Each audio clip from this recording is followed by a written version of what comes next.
저는 거친 돌바닥에 머리를 찌으며 할아버님 명조 앞에 엎드렸습니다. 아버지가 뒤주에 갇혀 죽어가는 것을 지켜봐야만 했던 10살 새손의 절망적인 위기. 이런 참혹한 상황이 벌어진 데에는 이유가 있었습니다. 1762년 조선은 노론 세력의 권력이 정점에 달해 있었습니다. 명나라를 이어 대륙을 제패한 청나라는 걸륭제의 전성기를 누리며 안정되어 있었으나 우리 조정은 당쟁의 도끼로 가득했지요. 노론은 자유분방한 아버지를 눈엣 가시로 여겼고 아버지는 그 압박 속에 정신의 줄을 놓아버렸습니다. 저는 아버지를 잃고 죄인의 아들이라는 낙인이 찍힌 채 숨을 죽여야 했습니다. 밤마다 자객의 위협에 시달리며 책을 읽던 그 고통스러운 시간은 역설적으로 저를 그 누구보다 강인하고 치밀한 군주로 단련시키는 밑거름이 되었습니다. 즉위 첫날 저를 무시하던 대신들 앞에서 내뱉은 이 한마디는 궁궐을 얼어붙게 만들었습니다. 저를 암살하려는 시도가 침전까지 침투했던 일촉즉발의 위기. 이런 서슬퍼런 정면 돌파를 선택한 데에는 이유가 있었습니다. 1776년 왕위에 오른 저는 훈구 세력의 견제를 뚫고 저만의 정치를 시작해야 했습니다. 저는 즉시 왕립도서관인 규장각을 세워 서울 출신 인재들을 등용하고 저를 지지하는 젊은 학자들을 길러냈습니다. 또한 국왕 친위 부대인 장용영을 창설하여 병권까지 장악했지요. 당시 청나라는 고증학이 발달하며 학문적 전성기를 구가했고 저는 그 선진 문물을 받아들여 조선을 학문의 나라로 만들고 싶었습니다. 신하들이 당파의 이익을 논할 때 저는 책과 칼을 동시에 쥐었습니다.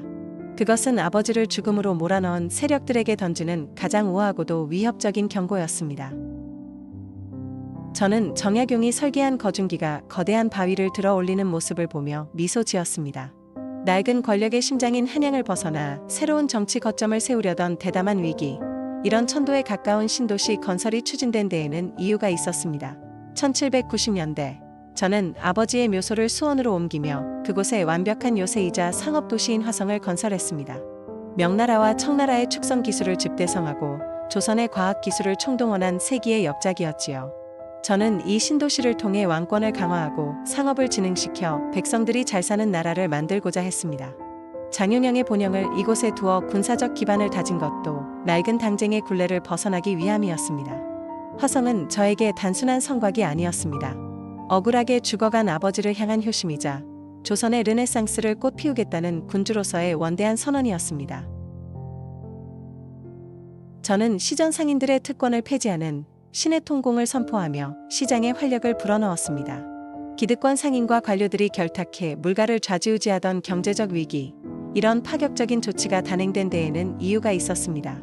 1791년 저는 백성들의 고통을 덜어주기 위해 자유상업을 허용했습니다. 당시 청나라는 자본주의적 싹이 트며 시장이 활발히 돌아가고 있었고 조선 또한 변화가 필요했지요.